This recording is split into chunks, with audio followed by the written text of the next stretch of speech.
ये उत्तराखंड के हमारे इतिहास की 11वीं वीडियो है।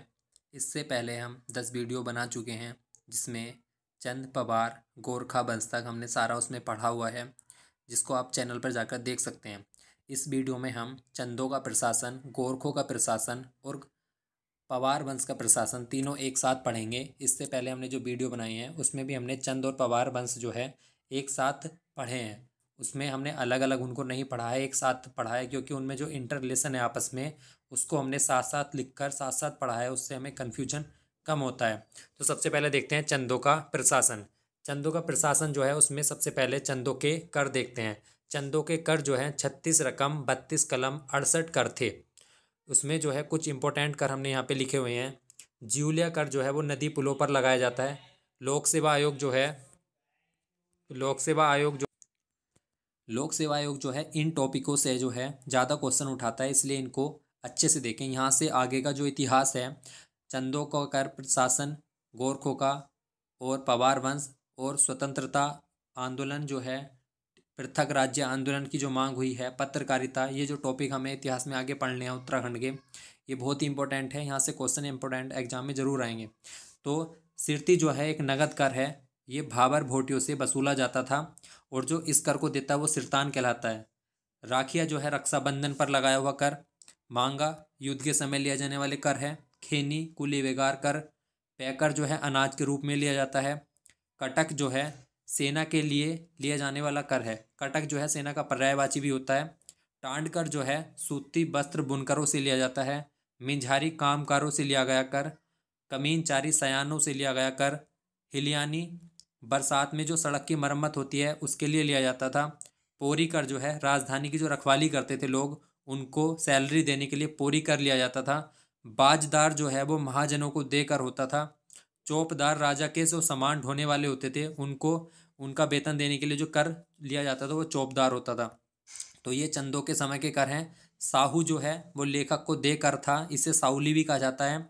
रतंगली जो है वो मूनाकोट ताम्रपत्र में वर्णित है। कूत जो है वो नगद के बदले जो है अनाज लिया जाता था, उसे कूत कहते हैं। राजा को दी जाने वाली वो भेंट कहलाती है। परगने अधिकारी को सीकदार नेगी कहते हैं। कनक जो है सोका व्यापारियों से स्वर्ण धूल के रूप में वसूला जाता था। डाला जो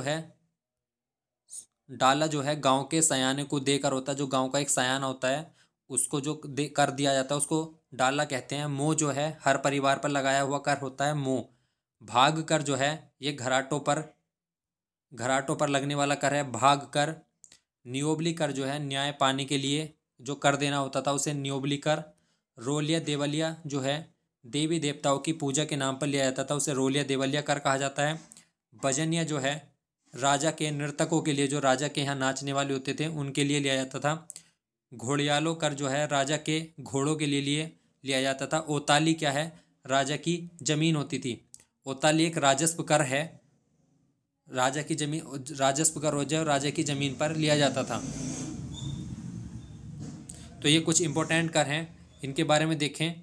जैसे सिरती बहुत इंपॉर्टेंट है, ये ऐसे ऐसे कर जरूर याद रखें। कूत जो है नगद के बदले अनाज लिया जाता था, तो इनको एक बार अच्छे से पढ़ लें। 36 रकम, 32 कलम, 68 कर जो है ये चंदों के करों की विशेषता है। इस प्रकार भी पूछ लिया जाता है कि जो 68, 36 रकम, 32 कलम किस के कर थे, तो ये थे चंदों के। अब आगे देखते हैं। चंदों के समय जो है ताम्रपत्र उत्कीर्णकों को सुनार कहा जाता था। चंदों की उपाधि जो है वो महाराजा धीराज और श्री राजधीराज की होती थी। चंदों की पहली राजधानी चंपावती नदी के किनारे चंपावत थी, जिसे बालो कल्याण चंद्र अल्मोड़ा ले गया था। कोसी नदी के तट पर है ये अल्मोड़ा।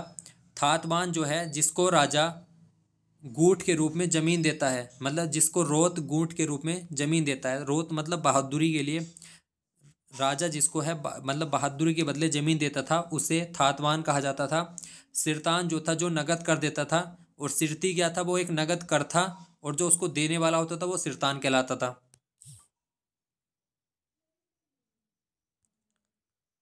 अब देखते हैं। खाए कर जो है वो अनाज व नकदी दोनों के रूप में होता था। बक्सी जो है वो सेनापति को कहा जाता है। मेहरा व फरतियाल जो है परामर्शदर्शी होते थे, जिनसे राजा सलाह लेता था। उन्हें पोरी 15 बिस्बा भी कहा जाता था। तो मेहरा और फरतियाल कौन थे? परामर्शदर्शी। जोशी जो है वो राजा के दीवान हुआ करते थे, जैसे शिवदेव जोशी। हरकदेव जोशी, हर्षदेव जोशी, इस प्रकार जो है ये राजा के दीवान हुआ करते थे। सीकदार जो है वो नागरिक परगने का अधिकारी होता था, इसको हम आगे अभी पढ़ेंगे। सयाना या बूढ़ा जो है गांव का मुखिया होता था। छयोड़ा जो है घरेलू नौकर होता था, और छयोड़ी जो है वो घरेलू नौकरानी होती थी। डाकिया राजा जो है वो दे गल्ला छाड़ा वसूलता था, मतलब जो गल्ला छाड़ा वसूलने वाला होता था उसको डाकिया राजा कहा जाता था। अब देखते हैं जो चंदों का प्रशासन था वो किस प्रकार से था। ये आपको बुक में मिल जाएगा, लेकिन इस तरीके से मैप बनाकर जो समझ में आता है उस प्रकार से आप बुक से नहीं समझ पाओगे। उसको देखते हैं। जो सबसे बड़ा होता था वो राज्य होता था। राज्य मंडलों में विभक्त था। मंडलों में दो भाग हुआ करते थे, एक तो राजा द्वारा चलाया जाता था, एक सामंतों के अधीन था। सामंतों के अधीन जो होता था, सामंतों को हम ठक्कुर भी कहते थे, और राजा को जो वार्षिक कर देते थे। जो सामंतों के अधीन था मतलब राज्य को मंडल में बांटा होता था। मंडल दो भागों में बटे होते थे इस तरीके से कि एक राजा द्वारा चलाया जाता था, एक सामंतों के द्वारा चलाया जाता था। सामंतों को ठक्कुर भी कहते थे, और ये सामंत जो है राजा को कर पहुंचाते थे, मतलब जितना शासन चलाते थे उसका कर राजा को पहुंचाते थे। उसके बाद मंडल के नीचे देश थे। देश जो है देशों का दो भागों में बटे होने का उल्लेख मिलता है, एक तो तल्ला देश, एक मल्ला देश। उसके बाद परगने की बात करते हैं। देश जो है वो परगने में बटे होते थे। परगने में एक तो नागरिक अधिकारी के होते थे, एक होते थे सैनिक कमांडर के अधीन। तो नागरिक अधिकारी के जो अधिकारी होते थे वो सीकदार होते थे मुख्य, और सैनिक कमांडर के अधीन जो होता था वो बख्शी होता था। मतलब जो सैनिक कमांडर के अधीन शासन चलाता था वो बख्शी, और जो नागरिक अधिकारी के सीकदार। उसके बाद देखते हैं परगने जो है वो गरखे में विभक्त होते थे। गरखे जो है गरखों को काली कुमाऊं में पट्टी कहते थे, और सोर व सीरा में गरखे कहते थे। इनके जो दोनों का प्रशासन था वो कौन चलाता था? नेगी चलाता था। गांव का मुखिया जो है वो सयाना कहलाता है। गरखे जो हैं वो गांव में विभक्त होते थे, उसका जो मुखिया होता था वो सयाना या बूढ़ा कहलाता है। ये भी इंपॉर्टेंट है। गांव का मुखिया कौन कहलाता है? सयाना या बूढ़ा। और जो परगने अधिकारी है उसका शासन कौन चलाता था? नागरिक अधिकारी का सीकदार, सैनिक कमांडर का बख्शी, और गरखों का प्रशासन कौन चलाता था? वो नेगी। तो सारे को हमने अलग अलग बांट के बताया है कि कौन किस में बटा था और कौन इसका शासन चलाता था। आगे देखते हैं। पंचनवीसी जो है उसे चार थान भी कहा जाता था। इसे जो कचहरी होती थी उसे पंचनवीसी कहा जाता था। उसका अन्य नाम चार थान भी था। एक सीरा कोट था जिसे कारागार के कहा जाता था। यहाँ पे दीपचंद को रखा था। कारागार कौन कहाँ पे था? सीरा कोट में। और सीरा कोट कारागार में किसको रखा था? दीपचंद को। उसके बाद यहाँ पे देख लेते हैं। राजा है, राजा के नीचे थोकदार होते थे, थोकदार के नीचे प्रधान होते थे, और प्रधान के नीचे कोटल होते थे। थोकदार को जो है कमीण या सयाड़ा भी कहा जाता है। प्रधान जो है वो मालगुजारी वसूली करता था, और यह पद जो है वंशानुगत होता था। ये एग्जाम में आया हुआ क्वेश्चन है कि वंशानुगत क्या होता था? प्रधान। प्रधान के जो नीचे होता था कोटल, वो लेखन का कार्य करता था और प्रधान की मदद करता था मालगुजारी वसूली करने में। गल्ला छाड़ा क्या होता है? जो डाकिया राजा वसूल करता था। डाकिया राजा गल्ला छाड़ा वसूल करता था, अनाज का छठा भाग। ये भू राजस्व होता था गल्ला छाड़ा। विष्णु तृतीया गूढ़ भूमि बहुत इंपॉर्टेंट है। मंदिरों को दान दी जाती थी, तो एग्जाम में पूछा जाता है मंदिरों को दान देने वाली भूमि कौन सी होती है? विष्णु तृतीया गूढ़ भूमि। रोत या बहादुरी में राजा जमीन देता था, और जो जमीन देता था उसको क्या कहा जाता था? थातवान। तो ये इंपॉर्टेंट है। खैनी जो है वो भूदास होते थे। भूमि पर जो दास होते थे, भूमि पर काम करने वाले, उनको भूदास कहा जाता था। रूढ़ी या घुरड़ या कुमाऊं के प्राचीनतम देवता थे, जिसने पशुचारक पूजते थे। मूनाकोट चंदों के करों का उल्लेख जो है वो मूनाकोट ताम्रपत्र में मिला है। ये भी बहुत इंपॉर्टेंट है। चंदों के जो करों का उल्लेख है वो मूनाकोट ताम्रपत्र में मिला है। एक वीडियो हम जो है जितने भी पवार वंश, चंद वंश, जितने भी इनके कर वो जितने भी ताम्रपत्र अभिलेख मिले हैं उनकी एक वीडियो हम सेपरेट अलग बनाएंगे। आगे उसको अपलोड करेंगे कुछ दिन बाद। नेपाल की जो देन है वो हरेला, हिल जात्रा, घी त्योहार और ओलग प्रथा जो है, इनकी जो उत्पत्ति हुई है वो नेपाल से हुई है। तराई क्षेत्र में 9 लाख रुपए आय होती थी। किसके समय होती थी? जगत चंद के समय। तो ये जो हमें चंद वंशों का प्रशासन पढ़ा। अब देखते हैं गोरखा वंश का प्रशासन। गोरखा वंश से पहले हम पवार वंश का देखते हैं। पवार वंश में क्या था? सिरती या भूमि कर कौन था? राज्य की आय का प्रमुख साधन था। सिरती जो कर होता था जिसे देने वाला सिरतान कहलाता था, ये राज्य की आय का प्रमुख साधन था। ओताली क्या है? एक प्रकार का राजस्व कर है। दीवान क्या है? आय व्यय का कार्य करने वाले दीवान कहलाता है। पाथा जो है नापतोल की पद्धति, ये अजयपाल ने शुरू की थी, तो ये पवार वंश में भी प्रचलित थी। जो नापतोल होती थी वो पाथा से होती थी। तिहाड़ जो है वो कृषि का 1/3 कर के रूप में होता है।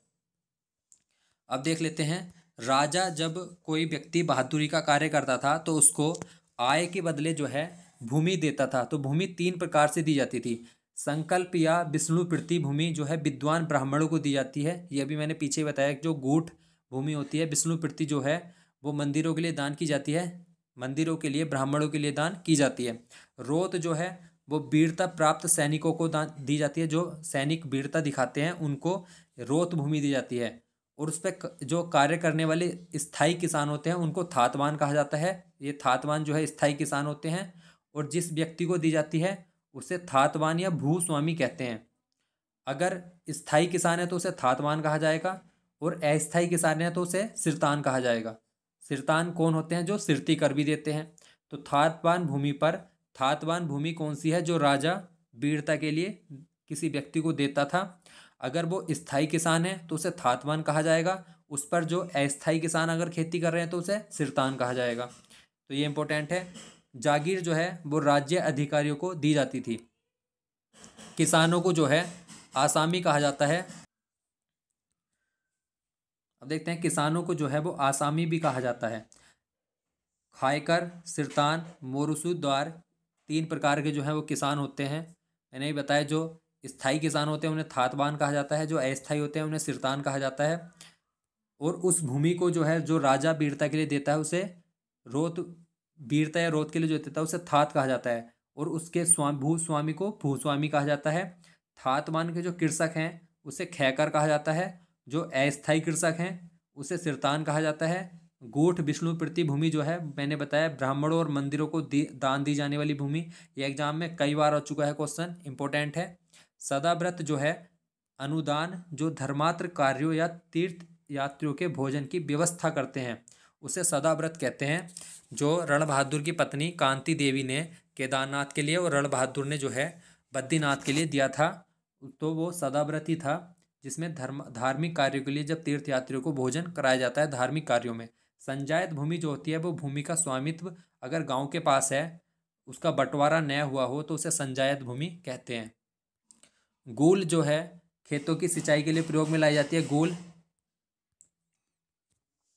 नोला जो होता था वो भूमिगत जल को एकत्र करने के काम में आता था। सीमार या गजार जो है भूमि का कीचड़ युक्त हिस्सा जो होता था वो सीमार या गजार कहलाता था। खाल जो है वो वर्षा जल संरक्षण करते थे, उसको खाल कहा जाता था। घराट जो होती थी वो उसे पंचक्की या आटा पीसने के लिए उसको प्रयोग में लाया जाता था। बेनाप भूमि जो थी, जिस भूमि पर गांव का अधिकार होता था उसे बेनाप भूमि कहते थे। कैसरे हिंद भूमि जो है बंजर भूमि होती थी, स्वामित्व सरकार के पास में होता था। बेनाप भूमि को जो है सरकारी भूमि में कब लिया, मतलब वेस्टलैंड वनों में कब संरक्षित किया उसको बताना है आपको। पूंछी कर जो है पशुओं से लिया जाता था, गाय भैंस जो पशु होते थे उनसे लिया जाता था, मतलब उसके मालिकों से। दस्तरी जो है राजस्व का प्रमुख अधिकारी दस्तरी होता था। सेना को वेतन देने वाला बख्शी होता था। ओजी वस्त्र सिलने का कार्य ओजी करता था। काष्ठ भांड बनाने वाले जो है वो चुनार कहलाते थे। बांस व रिंगाल का काम करने वाले रुड़िया। और शराब बनाने की जो कला होती थी वो उसे कलाल कहा जाता है। ये एग्जाम में आया हुआ क्वेश्चन है, कलाल। शराब बनाने की कला को क्या कहा जाता है? कलाल। अब देखते हैं जो पवार वंश का जो साहित्य है, कुछ पुस्तकें हैं बहुत इंपॉर्टेंट है, रचनाएं हैं। गोरखवाणी जो है वो सुदर्शन साहा द्वारा रचित है, गढ़वाली भाषा की प्रथम रचना है। सर्व संग्रह शास्त्र जो है सुदर्शन साहा द्वारा रचित है। भी फतेह प्रकाश की रचना रतन कवि ने की। रामायण प्रदीप की मेधाकर शर्मा ने। व्रत कौमुदी मतीराम की है। गणराज वंश मोलाराम की है। प्रेम पथिक जो है तोताराम गैरोला। फतेह प्रकाश कर्ण जटाधर मिश्र की। सफा भूषण हरिदास शर्मा। कीर्ति विलास जो है वो सदानंद डबराल की है। मानवद काव्य भरत कवि की है। फतेह प्रकाश ग्रंथ भूषण कवि की है। जहांगीर विनोद ज्योतिक राय की है। गढ़वाल जाति प्रकाश जो है वो बाल कृष्ण शांति भट्ट की है। गढ़वाल की दिवंगत भूमि जो है भक्त दर्शन की है। Gorakhnath and Kanphata Yogi George Fraser की है। जय विजय नाटक है भवानी दत्त का। बिरह छंदमाला श्रीपुर लीला जो है लीलानंद कोटनाला की है। गढ़वाल का इतिहास हरिकृष्ण रतोड़ी जी का है, 1928 में प्रकाशित हुआ था। गुलदस्त तवारीख है कोहो मियाँ प्रेम सिंह की है, यह एग्जाम में आई हुई पुस्तक है। गुलदस्त ये पीसीएस के मेन प्री में आई थी शायद। गुलदस्त तवारीख ई कोह किसकी रचना है? मियाँ प्रेम सिंह की। वास्तु शिरोमणि ग्रंथ जो है वो कबीर शंकर की है। मेमोयर्स ऑफ देहरादून, जिसमें फतेह शाह ने गुरु राम को 3 गांव दान में दिए थे। GR, शायद ये GR विलियम्सन। इसको आप कमेंट बॉक्स में बताना। वैली ऑफ दून जो है खुड़बुड़ा युद्ध के बारे में जानकारी मिलती है वैली ऑफ दून पुस्तक से। श्रीनगर जो है वो पवार कालीन टकसाल है। ट्रेविनियर ने जो है ट्रेवल्स इन इंडिया पुस्तक लिखी है। M फोस्टर द्वारा the early travels in India पुस्तक लिखी गई है। तो ये गढ़वाल पवार वंश का प्रशासन था, उनका साहित्य था। अब देखते हैं हम गोरखा वंश का। गोरखा प्रशासन में सबसे पहले कर देखते हैं। कुसही कर जो है ये ब्राह्मणों पर लगाया गया था, बहुत ही इंपॉर्टेंट है। कई बार एग्जाम में आया हुआ है कि कुसही कर ब्राह्मणों पर किस पर लगाया जाता है? ब्राह्मणों पर। पुंगाड़ी कर जो है ये भी कई बार एग्जाम में आया, भूमि कर होता है। इससे 1.5 लाख रुपए आय होती थी और सेना को वेतन जो है इसी से दिया जाता था। टीका या भेंट कर जो है वो शादी विवाह के अवसर पर दिया जाता है, कर लिया जाता है। मतलब टांड कर जो है बुनकरों से लिया जाता है। सलामी एक प्रकार का नजराना था। मिझारी कर जो है शिल्प कर्मियों या जागीरियों ब्राह्मणों से लिया जाता है। मोकर जो है प्रत्येक परिवार से। शायर सीमा शुल्क व चुंगी शुल्क होता है। मरो पुत्रहीन व्यक्ति से। कुछ कर जो है वो चंद पवार गोरखाओं के सेम थे, लेकिन कुछ कर अलग हैं। ये भी क्वेश्चन पूछ लिया जाता है कि कौन सा कर किसके द्वारा लिया जाता है, मतलब कौन से वंश द्वारा लिया जाता था, चंदों द्वारा लिया जाता था या पवारों द्वारा लिया जाता था। तो ये एग्जाम में कभी कभी पूछ लिया जाता है। घी कर जो होता है वो दुधारू पशुओं से लिया जाता है। तो इस प्रकार कुछ रिलेशन बना के आप देख सकते हैं। जैसे घी है, घी दूध से ही तो निकलता है, तो दुधारू पशुओं से हो गया। रहता कर गांव छोड़कर भागे लोगों से, तो जो गाँव मतलब गांव में रहते तो कर नहीं लिया जाता, गांव छोड़कर चले गए तो कर लिया गया। बहता कर जो है संपत्ति छिपाने पर लिया जाता है। कोई अगर अपनी संपत्ति छिपाता है और बताता नहीं है तो उससे कर लिया जाता था। गोबर या पुछिया कर पशु चारकों से लिया जाता है। दोनिया कर भी पशु चारकों से ही लिया जाता है। अब देखते हैं मनोचोल। मनोचोल क्या था? जो सेवा के बदले दी जाने वाली भूमि थी, मतलब वेतन के स्थान पर भूमि दी जाती थी, तो उसे मनोचोल भूमि कहते थे। दस्तूर जो है प्रधानों को राजकर के साथ दस्तूर भी देना पड़ता था। प्रधान जो होते थे गांव में, जो मालगुजारी वसूली करते थे, जो पद वंशानुगत भी होता था, तो उन्हें दस्तूर के मतलब राजकर के साथ साथ दस्तूर भी देनी पड़ती थी। जान्या या शून्य राज्य कर्मचारियों से लगान की जानकारी के लिए जो है, मतलब अगर राज्य कर्मचारी है उससे हम कोई लगान लेने जाएं तो उसके लिए वो जान्या या शून्य कर लेते थे, तब उसकी हमें जानकारी बताते थे। काश्तकारों से कर जो है वो ठेका बंदी के आधार पर लिया जाता था। चंदों के 36 रकम 32 कलम को इन्होंने समाप्त कर दिया था। अब देखते हैं गोरख्याली जो है गोरखाओं का क्रूर शासन जो है उसे एक नाम दिया गया है गोरख्याली। एग्जाम में आया हुआ क्वेश्चन है। गोरखों की जो राजभाषा थी वो गोरखबाणी थी। गोरखा साहित्य जो है वो नेवारी भाषा में लिखा हुआ है। एक खुकरी हथियार होता था गोरखाओं का, जिसे नेवार जाति के लोग बनाते थे। बनाने का केंद्र जो है वो गढ़ी नगर में होता था। इनकी एक दिव्य अग्नि परीक्षाएं भी थी। अगर कोई सच और झूठ बोलने का पता करने के लिए इनकी 3 प्रकार की थी। गोला दीप, कढ़ाई दीप, तराजू दीप, 3 प्रकार की ये दिव्य अग्नि परीक्षा थी, जिसके माध्यम से ये सच व झूठ का पता लगाते थे। गंगनाथ जो है अल्मोड़ा में घर घर पूजा जाने वाले थे, ये नेपाल से आए थे। तो ये हमारे जो है गोरखों का प्रशासन था। तो इस वीडियो में हमने चंद पवार और गोरखों का प्रशासन पढ़ा। अगली वीडियो में हम अंग्रेज और गोरखाओं के बारे में पढ़ेंगे, जब सुदर्शन शाह ने अंग्रेजों को आमंत्रित किया था गोरखाओं को उत्तराखंड से भगाने के लिए। तो उसके बारे में अगली वीडियो में हम पढ़ेंगे। धन्यवाद।